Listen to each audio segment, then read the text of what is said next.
Bem-vindo a mais um episódio do Novos Clássicos Show, o nosso programa de notícias que a gente comenta o que acontece no Brasil e no mundo da forma mais imparcial que a gente consegue. Boa. Confere o episódio extra no site, vambora. O Nicolas Ferreira fez o vídeo da internet mais visto da história, mais ou menos, né?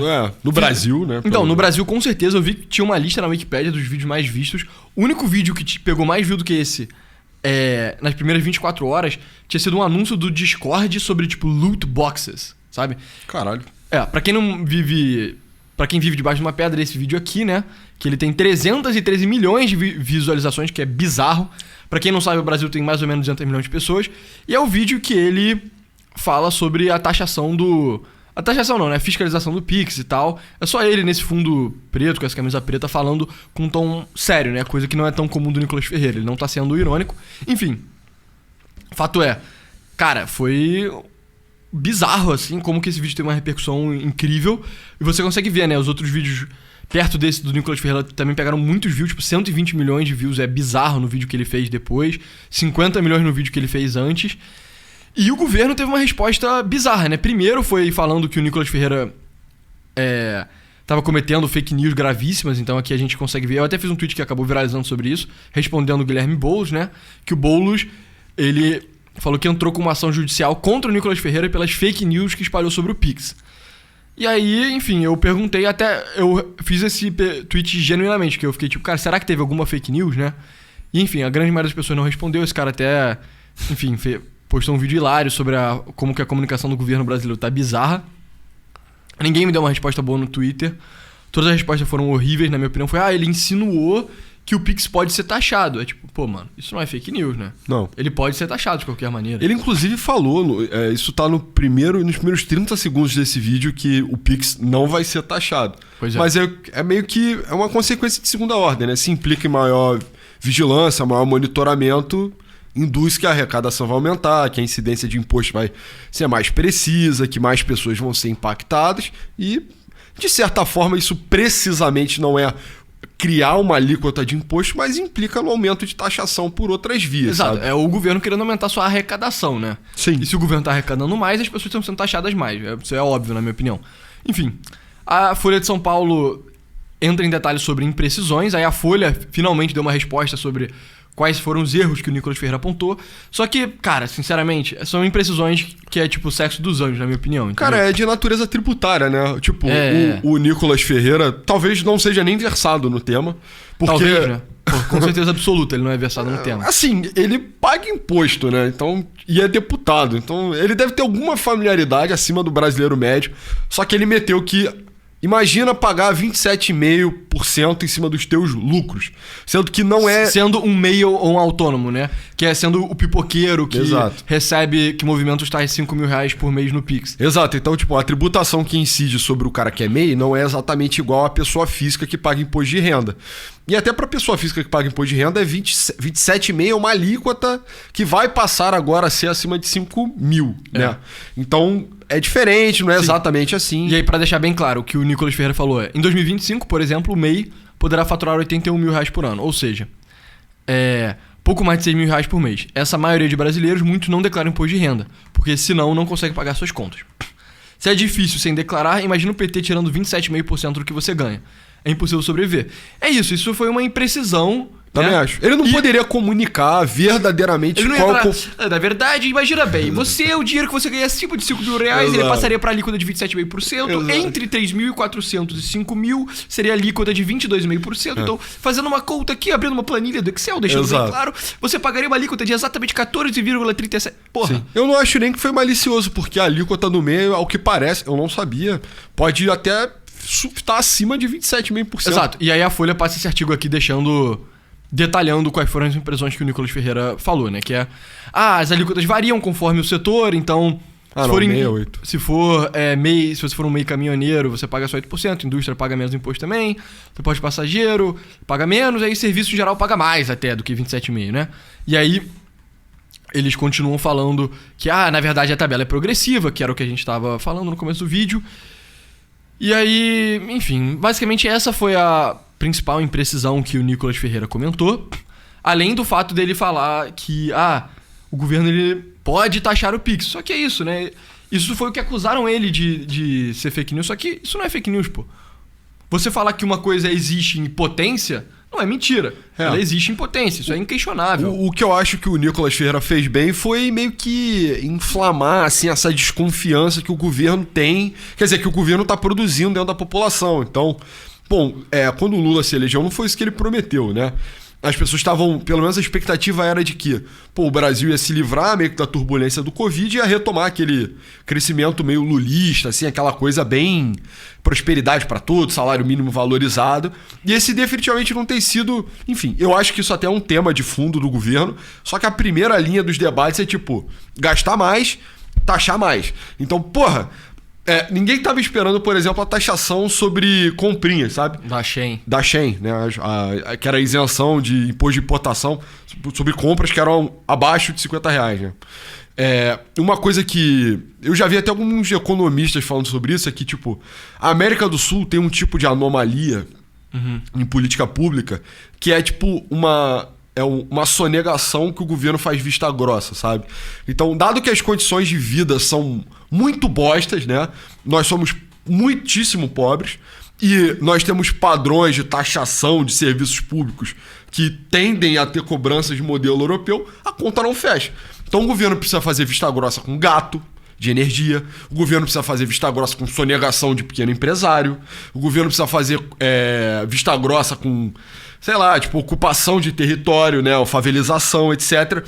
Então, meio que isso nas sociedades latino-americanas, no Brasil muito, muito forte isso, é que meio que é um privilégio popular embutido, assim, no nosso sistema, sabe? Então, você começar a sacanear isso, você exigir uma regularização, que a lei se faça valer de forma muito precisa, ou que você precise... Imagina, vai ter que... Agora, todo mundo que mora em favela vai ter que pagar IPTU. Isso seria uma decorrência lógica de ser mais preciso em taxar, mas até que ponto seria razoável, sabe, né? E eu acho que muito da desconfiança vem nisso, meio que como se o governo do PT, não entendendo isso, tivesse atacando esse privilégio. Então, eu acho que não é nem que não entendendo, né? Meio que reconhecendo e percebendo, cara, a gente tem que sacrificar essa porra. É porque a conta não tá fechando, a gente quer gastar mais. Mesmo se não gastasse mais, o Brasil ia precisar aumentar a arrecadação de qualquer maneira.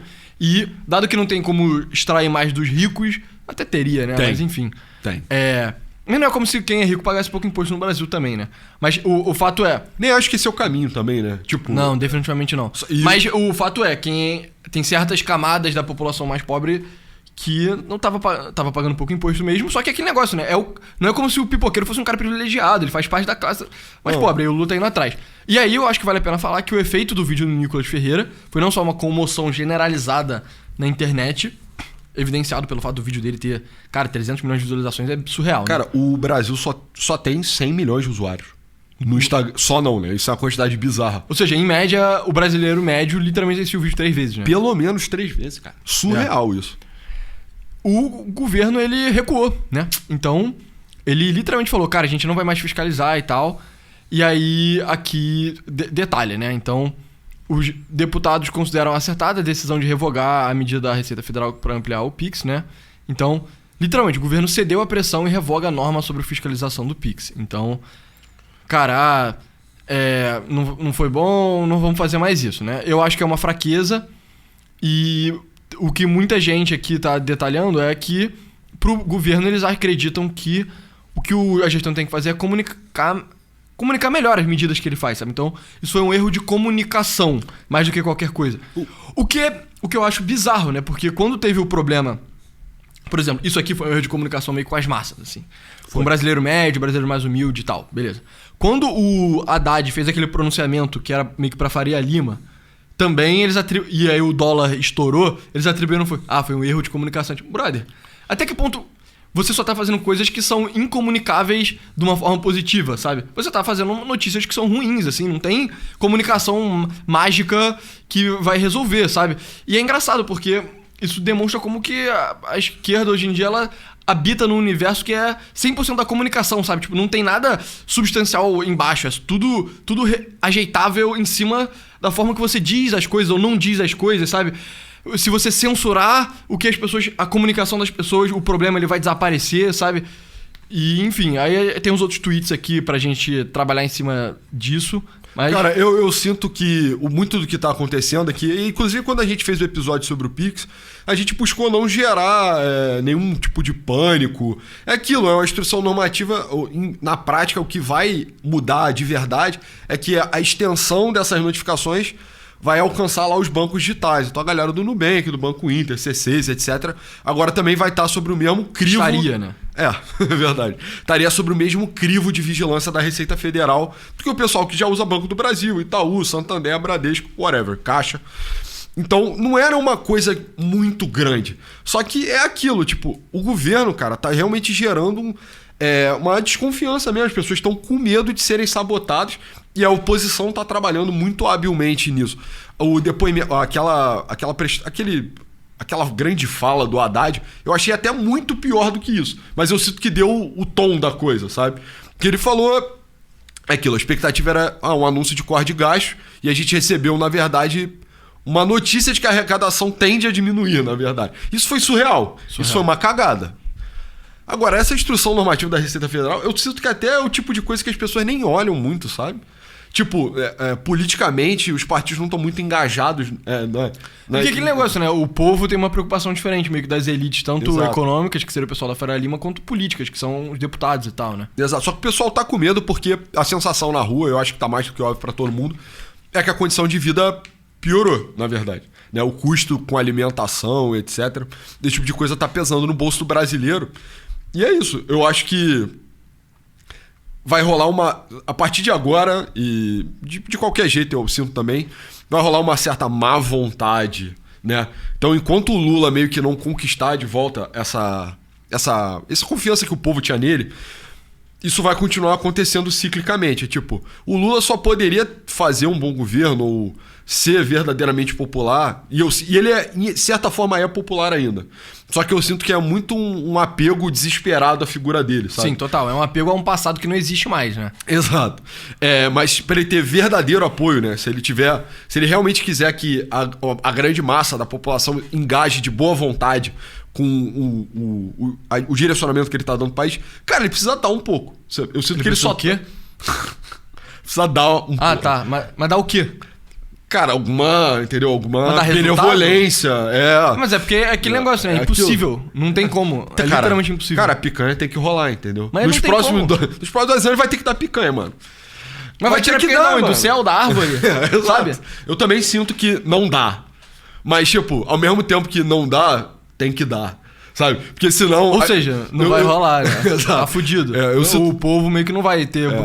Eu sinto que talvez tenha ficado muito abstrato, mas a parada é... Cara, o Lula tem que dar tem que ceder alguma conquista material bem comunicada, aclamada popularmente, pro pessoal poder engajar de boa vontade com o governo dele. Esse negócio de só tomar, qualquer coisa vai virar uma polêmica. Porra, isso é uma instrução da Receita... O ponto é, na minha opinião, até quando o Lula deu alguma coisa, que foi a isenção até R$5 mil no imposto de renda... Cara, eu não vi nego particularmente comemorando isso, sabe? Sim. Eu sinto que o pessoal meio cagou, ficou tipo, cara, se dane, entendeu? Exato. Não pago mesmo, porra. Essa faixa aí... Pô. Eu já vi uma galera comentando também que o relacionamento do Lula com o pessoal sub 2 salários mínimos tá bom. Que a dificuldade tá justamente na galera 2 a 5. E essa medida meio que... essa medida do Haddad, né? A alteração na cobrança das alíquotas lá, era justamente para engajar esse cara que, tipo, emergente, classe C, que é o cara que o PT meio que perdeu, assim, há muitos anos. E, cara, não funcionou porque, ao mesmo tempo que o cara dá, ele toma, sabe? Precisaria de benevolência. E isso ia incorrer em déficit também, eu sinto que não dá, sabe? Sim. Mas enfim, e aí eu acho que, pra mim é isso. Pra mim, em teoria, né, o Lula teria que dar, de fato, algo com material concreto pro povo, só que é literalmente impossível, não tem como. Sim. Ele tá tentando de todas as formas possíveis, ele tá tentando encher o saco do Banco Central, o Banco Central baixa a taxa de juros aí. Ele tá falando pro Haddad, Haddad, dá algum tipo de isenção, sabe? Vamos aumentar esse programa social, aquele programa social não tem nada para ser feito. E aí... Se no mundo real você não consegue fazer nada, resta pra você o mundo meio que das ideias, assim, o mundo das palavras, de certa forma. E é esse o campo que a esquerda tá atuando. E pra mim o Boulos claramente, nesse tweet surreal, assim, tá falando isso, que é... Cara, nossa, o motivo pelo qual o povo ficou puto com o Lula é por causa de uma fake news do Nicolas Ferreira. Cara, não teve fake news, mano. Não teve fake news, entendeu? Na medida que teve uma imprecisão, que é esse negócio que a Folha fala, ninguém liga pra isso, sabe? Não foi por causa disso que as pessoas ficaram chateadas, entendeu? Sim, E aí eu acho que esse vídeo desse cara aqui é mais bizarro ainda, mostra só como que... Pra mim, esse caos todo, ele serve pra exemplificar como que a esquerda tá descolado da realidade, só que tá descolado de um jeito muito específico, assim, eles estão descolados de um jeito que eles acham que eles podem só mentir e fazer teoria das conspirações e tal, e que nego vai comprar a ideia e é com esse tipo de estratégia que eles vão vencer meio que a batalha política e vão voltar a conquistar a popularidade. Acho que vale a pena a gente ver esse vídeo, foi um vídeo até que você respondeu, né? Sim. Que, enfim, pegou 2.000 likes, que é bastante pra um reply no Twitter, mas vamos ver. Vocês viram que o vídeo do Nicolas Ferreira atingiu 300 milhões de visualizações na rede social do Zuckerberg? Dá uma acelerada aí, pessoal. É impressionante, o cara é um fenômeno, né? Mas tem alguma coisa errada com esse número. Porque... O cara literalmente é um fenômeno, né? Ele é o deputado federal mais... Segundo deputado federal mais votado da história e tal, tem... Ele é o porta-voz digital do bolsonarismo, né? Ele é o cara que domina melhor e é a estrela ascendente.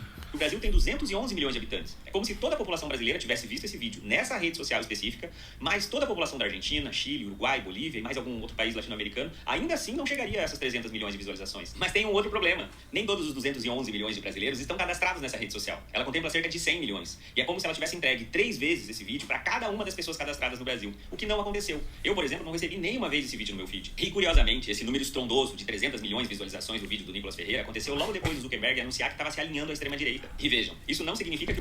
Mano, só ver a matéria que ele pegou é surreal, né? Abraçou o neonazismo, diz advogado que abandonou o Zuckerberg. Tipo, cara... O que é DCM? O Zuckerberg, as pessoas ficam falando que a gente comenta todo episódio sobre negro ser judeu e tal. O Zuckerberg é judeu, mano. Como que ele abraçaria o neonazismo? Isso não faz o menor sentido, entendeu? Mas enfim... Netanyahu é neonazista também, né? É. E vejam, isso não significa que o vídeo não tenha tido uma grande repercussão. Teve sim, ele foi muito bem produzido, com teleprompter, com um roteiro que não foi escrito pelo Nicolas Ferreira, com participação de marqueteiros, assessores do... Isso parece... é pra diminuir, é como se o Lula fosse o cara que... É igual beef entre, tipo, rapper, assim, que o Kendrick Lamar fica falando pro Drake: ah, você não escreve suas próprias músicas, tipo... Cara, mas eu não entendo como isso poderia ser um demérito a coisa. Até entendeu? parece que o Lula escreve tudo que ele fala, né? Porra, o PT, tipo, é sinistro de propaganda... E, cara, honestamente, eu acho que até faria bem ao Lula ter um roteirista ao lado dele, dado as últimas declarações, mas... Do PL, pesquisas qualitativas, tudo isso contribuiu. Mas certamente não o suficiente para atingir 300 milhões de pessoas. Até nisso os caras são fake. Ou seja, ele acha que o Mark Zuckerberg tá fraudando o número de views que o Nicolas Ferreira pegou num vídeo sobre o Pix, tipo assim, caralho, brother. Sim, cara. Mas eu odeio esse conceito, né? Mas é aquela parada, efeito Dunning-Kruger, tá ligado? Que o cara, ele acha que o Nicolas Ferreira é tão burro a ponto de, ao fraudar, ele gerar um número assim, surreal, impossível, que isso é uma denúncia óbvia de que houve algum tipo de manifestação. Sendo que, cara, calma também, sabe? Tipo, só porque você não concorda com um cara não quer dizer que ele é tão burro assim, entendeu? Eu até comentei que, tipo, o pessoal da esquerda meio que tá tendo, assim, a compreensão de como isso seria inimaginável sob nenhum aspecto. Nicolas Ferreira não é tão grande assim, o pessoal não tá tão insatisfeito assim. Obviamente tem que ter um agente externo, né? Vai sondando... É literalmente uma teoria da conspiração, cara. Exato, mas é porque tem um clima de paranoia rondando, sabe? Então, quando o dólar subiu era os especuladores da Faria Lima, sei lá o quê. Agora o vídeo do Nicolas Ferreira pegou 300 milhões e o neonazista Mark Zuckerberg está fraudando os números para aumentar. Exatamente, e é tipo... É como se... É um desespero que eu sinto que tá surgindo todo o projeto, todo o petismo... Eu até fiz um tweet sobre isso, pessoal. De repente valia a pena buscar. Que, cara, meio que o projeto petista... É um que eu falei sobre o lulismo. Isso aí, lá. Sobre... Isso aqui. Tá ligado? Cara... O grupo do Lula que chegou ao poder lá atrás, na primeira passagem dele, é um grupo que está em formação desde os anos 80, viveu a crista da onda naquele primeiro governo, rolou, claro, com as suas imperfeições, né, o mensalão, diga-se de passagem, mas aí o negócio foi degringolando até o regime da Dilma. Aí produziu uma reação forte à coisa. Jair Bolsonaro. E a sensação, e isso era muito na propaganda do Lula, nas vésperas do Lula 3, agora em 22, quer dizer, ali em 22, que era tipo, cara, vai tudo voltar ao normal, vai tudo ficar bem. O Lula sempre esteve aqui, sendo que, cara, o Lula absolutamente é talvez a mesma pessoa, só que o backstage inteiro da coisa mudou, entendeu? Não tem mais Palocci, não tem mais o Henrique Meirelles, ou essa ala mais pragmática, mais tecnocrática do PT, que tinha uma visão muito clara de governo. Na verdade, o próprio PT, os valores que o PT embutiu em si, produziram essa degeneração, né? Não só o conforto, o envelhecimento, não cuidado na renovação das elites internas do partido, mas também um apego a pautas menores. E pra mim, muito do tom que foi dado foi na posse do Lula agora, no Lula 3, quando teve aquela... E aquilo foi uma demagogia tremenda, porque o Lula é um sertanejo de 80 anos, né? Que ele entrou com uma indígena, com um deficiente físico, com uma quilombola, com uma criança trans, sei lá. Enfim, ele fez aquela grande passeata da escrotidão absoluta que mostra a transição da importância do PT. Naturalmente, e a gente comenta muito sobre isso aqui no canal, que tipo... Se você dá uma ênfase exagerada em diversidade, você explode mecanismos meritocráticos que selecionam entre o que é melhor e o que é pior, na verdade. E o PT, eu sinto que, quando jogou isso pra dentro, e quando abraçou cada vez mais mentiras, a paranoia e a demagogia política também, foi atraindo pra si gente naturalmente pior, sabe? Sim, pra mim... Isso, a gente comentou isso, né? Mas fica evidente vendo o filme lá da Fernanda Torres, do Ainda Estou Aqui, que o PT, ele basicamente é... né, descendentes políticos do movimento de esquerda daquela época, do Rubens Paiva, né? Sim. E o Rubens Paiva, ele era um cara que ele era de esquerda, né? Até que ponto ele era um comunista ou não é tão claro, se ele era literalmente membro do partido. Mas o fato é, ele morreu torturado de uma forma bizarra na ditadura. Só que você vê as pessoas que estavam ao redor dele, era tipo um bando de engenheiros, sacou? Era um bando de uns caras extremamente qualificados, eram engenheiros, advogados de altíssimo nível e tal. E cada vez mais, hoje em dia, quem você vê dentro do PT é meio que a galera que fez... Cara, que fez ciências sociais na Federal e não é o cara que fez ciências sociais e mandou benzão, não. É o cara que ficou, 12 anos pra se formar porque ele fazia parte do DCE e tal, sabe? Cara, antes você tinha, o engenheiro Rubens Paiva, sacou? Agora você tem, o cara que tem 32 anos e ainda tá na Federal, faz parte do DCE. Cara, o seu movimento político vai de mal, vai piorar. E isso é a manifestação. E isso é o que aconteceu, né? Que é o Guilherme Boulos sendo... mentindo descaradamente, né? E esperando que todo mundo minta. Isso é um outro exemplo, exato. né? Isso é um outro exemplo da bizarrice, que é o Lindbergh tentou copiar o Nicolas Ferreira. E eu acho legal que o Lindbergh é literalmente meio que o Nicolas Ferreira de um outro tempo. Ele era um líder da Uni, ele era um cara que tava na manifestação dos caras pintadas, e era nossa, esse jovem é maravilhoso, ele conversa, dialoga com as massas. Só que, cara... Eu não vou entrar em detalhe, inclusive até algumas pessoas fizeram algumas piadas maldosas que gerariam processo nessa comentário, mas tem a passagem dele por Nova Iguaçu, tem alguns boatos e tal. Enfim, hoje em dia o Lindbergh, cara, é um nada, não significa nada, mas você vê, o Bolsonaro colocou, digamos, o jovem dele pra trabalhar, pra jogar no discurso digital. O PT jogou o jovem dele também. Porque o jovem tem 60 anos. É o Lindbergh, entendeu? Ainda é o Lindbergh. Justamente porque, cara... É uma elite decadente. E aí... E as pessoas novas que surgem, assim, que é sei lá, a Tabata Amaral. A esquerda odeia a Tabata Amaral. Porque justamente eles odeiam tanto o conceito de meritocracia que a Tabata Amaral, mesmo ela sendo meio que da favela... Enfim, eu não sei até que ponto ela é da favela, né? Mas meio que da periferia. Eu acho que esse é o claim que ela faz. Ela saiu da perifa, Joe. Hoje eu tô perifa. Mas ela foi pra Harvard e tal. Aí automaticamente ela é uma privilegiada, ela trabalha com o Jorge Paulo Lema e tal. O Lula trabalhava com empresário também, cara, sabe? O Rubens Paiva, ele era um aristocrata, ele morava na praia do Leblon, mano. O seu movimento político sempre foi um movimento político de aristocratas. Aí você agora tá querendo fazer isso, é um sinal errado. E aí, tinha um outro comentário também que eu queria fazer. De novo, as pessoas gostaram da gente falando sobre como o Big Brother representava meio que a feminização da sociedade brasileira, né? E a feminização da esquerda e tal. E, cara, eu não consigo não pensar nos impactos que isso tem, né? Então, para deixar bem claro, tem um movimento observável, né? Estatisticamente comprovado, que basicamente em todos os países, há 20 anos atrás, não tinha uma polarização política muito grande entre os sexos, né? Então, basicamente, a esquerda e a direita tinham mais ou menos... a mesma quantidade de homens, né? Então, mais ou menos 50% dos homens votavam na direita e mais ou menos 50% das mulheres votavam na esquerda. Só que nos últimos anos, principalmente depois de 2010, isso começou a ter uma polarização maior. Então, as mulheres começaram a votar mais na esquerda e os homens começaram a votar mais na direita e cada vez mais tá crescendo. E pra mim, isso se manifesta nesse tipo de coisa, assim, sabe? Que é o seguinte, eu não consigo não ter a vibe, que é o seguinte. Sabe quando tem um grupo de amigas... E aí uma das meninas termina com um namorado. E aí ela começa a mentir, a difamar o namorado dela. E eu não tô nem falando que, tipo, nossa, ele era um merda, sei lá o quê. E aí todas as amigas, naturalmente, ou vão falar a mesma coisa, falar, tipo, caralho, ele era um merda mesmo e tal. Meio que repetir coisas mentirosas, assim. Ou então, na melhor das hipóteses, vão ficar caladas, sabe? Ninguém vai chegar e falar, tipo, Eu discordo. Pô, filha, fulaninho era suave, sabe? Tipo, vocês terminaram porque relacionamentos terminam, assim, né? Tipo, tudo bem, sabe? Não, isso não acontece. Cria meio que essa bolha de a partir do momento que a pessoa é declarada seu inimigo, você é proibido de meio que falar contra qualquer coisa que seja difamatória com relação ao seu inimigo. E eu não consigo não enxergar isso na esquerda, entendeu? Porque isso aqui só é mentira, brother.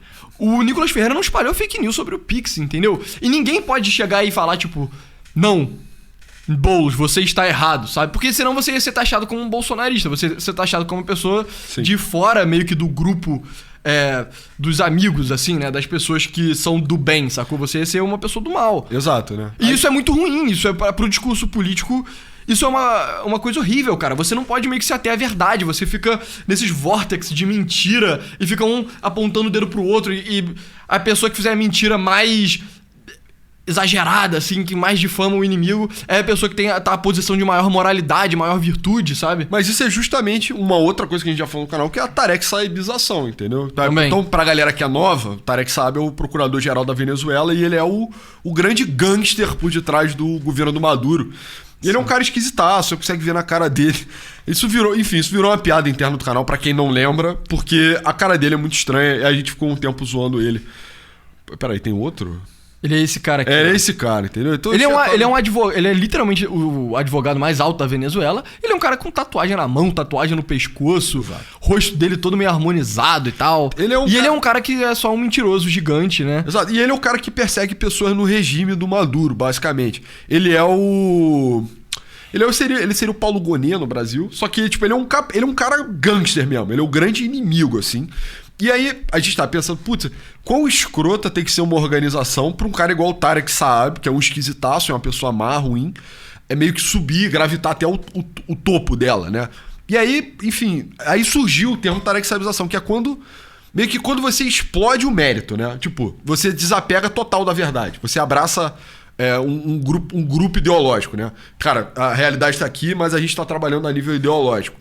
E você explode no meio do caminho estruturas de mérito, cara, meio que a única coisa que separa o melhor do pior é lealdade à agenda, né? E aí, conforme... Só que é um negócio que se perverte muito rápido. Não é um sistema estático, é um sistema dinâmico. E aí fica nessa pra diferenciar quem é melhor e quem é pior, tu fica... Pra você parecer o melhor, você tem que ser o melhor acusador. Você tem que ser o cara mais maquiavélico, você tem que ser o maior fariseu do grupo. Isso naturalmente vai te propulsionar pro topo. É claro, é uma cama de gato, né? Porque ninguém é perfeito. E você também se torna vulnerável à medida que você acusa. Isso é uma realidade transcendental da humanidade. Mas, cara, isso aconteceu no PT. O PT foi Tarek Saabizado. Principalmente depois da prisão do Lula, que teria sido ali o seu ponto mais baixo.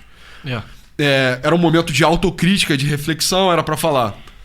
Então, o Lula estava errado, a gente deveria ter uma relação mais puritana, assim, com o PT, com poder menos maquiavélica, assim, né? Que tinha muito essa leitura dentro do partido, mas não, a opção foi pro tipo, não, cara, vamos dobrar. O Lula sempre foi inocente, o Lula sempre foi um santo, ele sempre...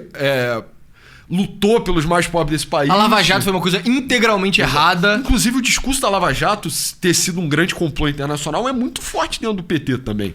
Porque o Sérgio Moro viajou para os Estados Unidos e aí foi financiado pela, sei lá, qualquer fundação. Enfim. E aí, deságua, né, nessa negação, nesse apego ideológico.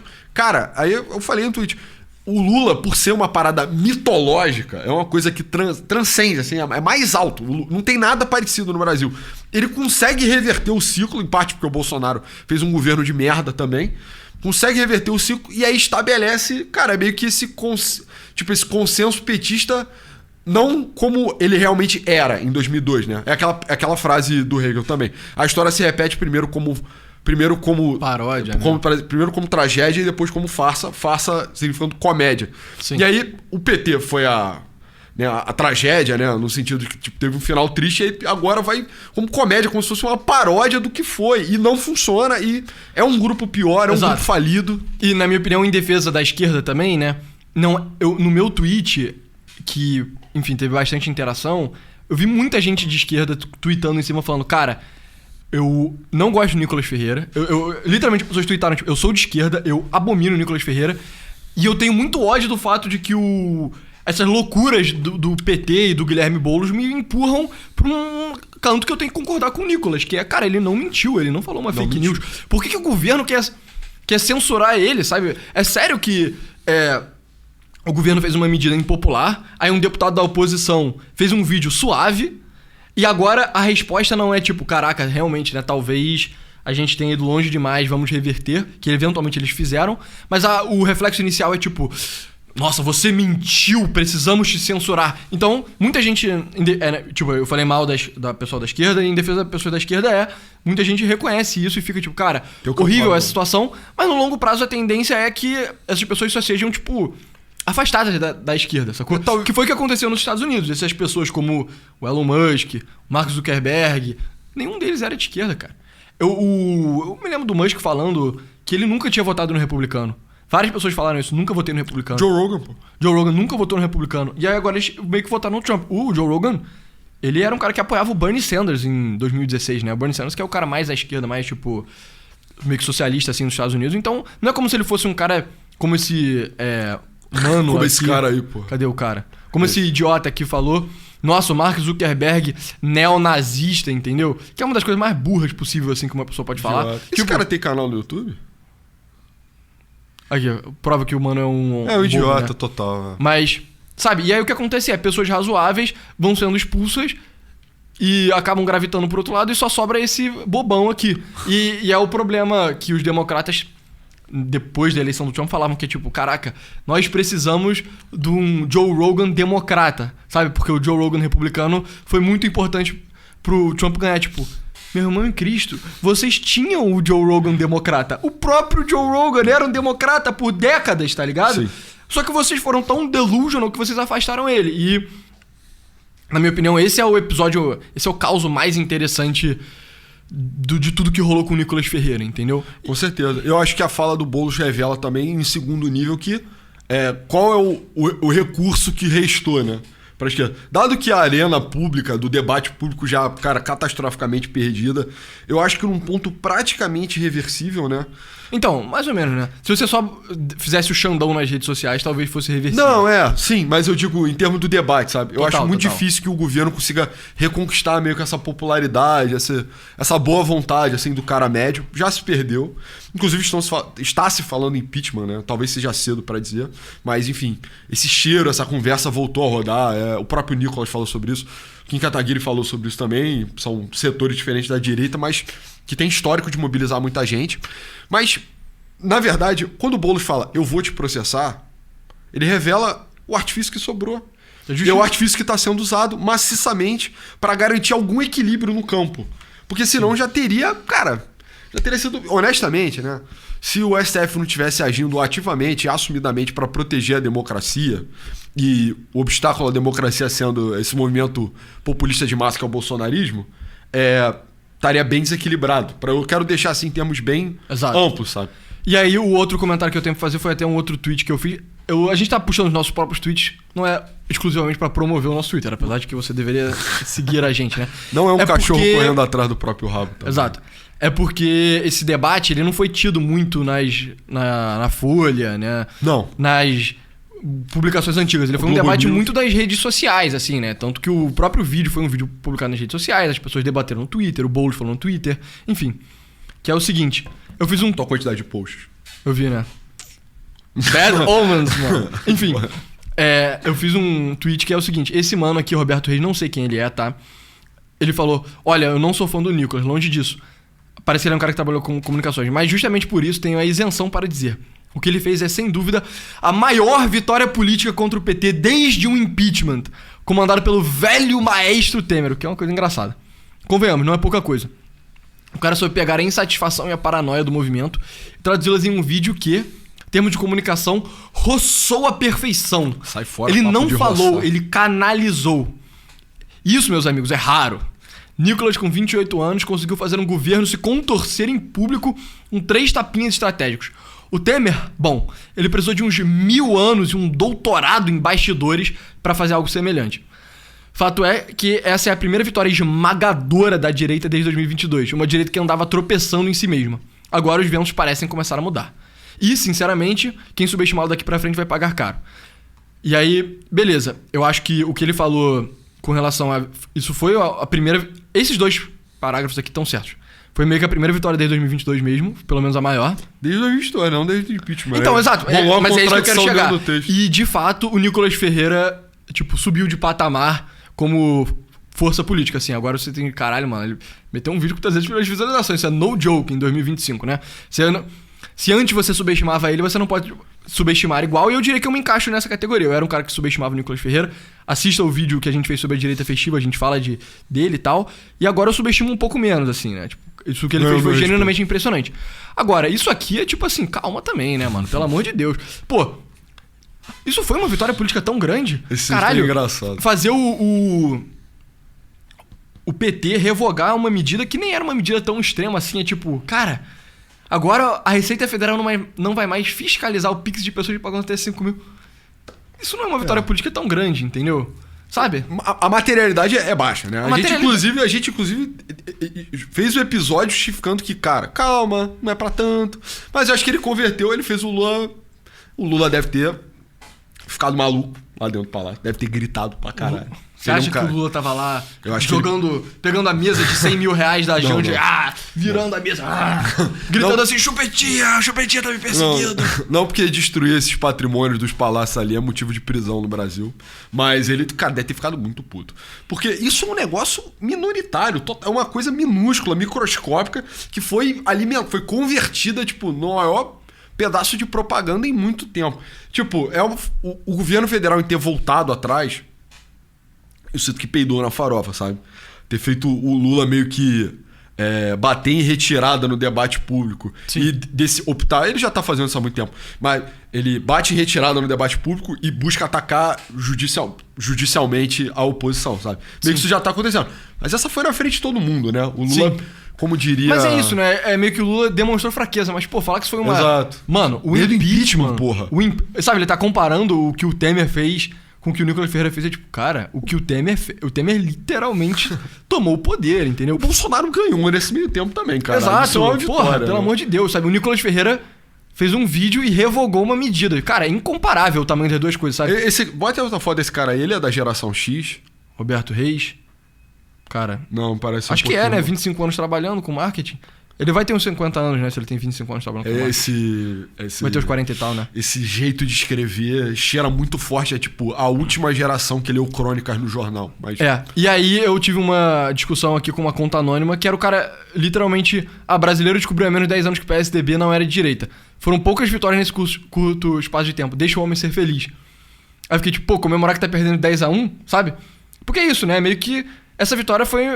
Beleza, você até fez um gol, só que ainda tá 10-1, né? O PT tem a presidência, tem o STF, bem ou mal tem o Congresso, o Centrão, né? Pelo menos a direita não tem. Além disso, tem... Não é só o STF, né? Meio que todo o aparato jurídico, meio que todas as instituições, a mídia, as universidades... Financiamento internacional. Financiamento internacional, tipo, cara, você tá perdendo ainda, né? Por muito. Aí eu respondi, comemorar que tá perdendo de 10-1, eu não vejo problema. Acabamos de descobrir... nem tínhamos time. Pô, se só puder comemorar quando tiver 10-10, esquece. Eu falei, talvez a vantagem do inimigo é achar que tá perdendo mesmo quando tá ganhando de 10-0. Continuo com fome de vitória. E aí, enfim, eu acho que é um pouco isso. É meio que, cara, a galera tem que... Sabe? Calma, mano. Calma. Isso Sim. não é nada, entendeu? Isso aqui, na minha opinião, é aquele negócio tipo, caraca, vencemos. Não, você não venceu. Você tem que fazer muito mais ainda pra vencer. Tudo bem, não tem problema comemorar um pouquinho, sabe? Ok, mas esse mano aqui foi um pouco longe demais, na minha opinião. Exagerou pra caralho, tá desesperado. Isso eu acho que é uma vitória, ok, pro campo da direita, não é a maior desde o impeachment. Não é tão grande assim também, as pessoas estão superestimando pra caralho isso. Mas é uma vitória pro Nicolas Ferreira como um indivíduo. Pro Nicolas Ferreira aí, realmente foi uma vitória grande, Exato. Tipo, já tem pesquisas que colocam que ele é a segunda maior liderança da direita. Atrás só Do bolso. do próprio Bolsonaro, né? Do próprio Bolsonaro. E, tipo, pra mim, conforme o Bolsonaro vai ser desgastado esse ano, eu ainda tô firme nessa ideia. Ele, a família e tudo que tá em volta, assim, vai ser meio que desmantelado judicialmente agora ao longo do ano. Alguém vai ter que recolher esses espólios. Tem vários nomes. Marçal, Gustavo Lima, Tarcísio de Freitas, Nicolas Ferreira. Eu acho que o Nicolas sinalizou que ele pode ser não só o sucessor, mas um aperfeiçoamento da coisa. Ele ainda é um cara imaculado, ele nunca fez merda em administração pública, porque ele é o deputado que denuncia a hipocrisia da esquerda. Ele é novo, ele manja muito de rede social, não dá mais pra falar que não, sabe?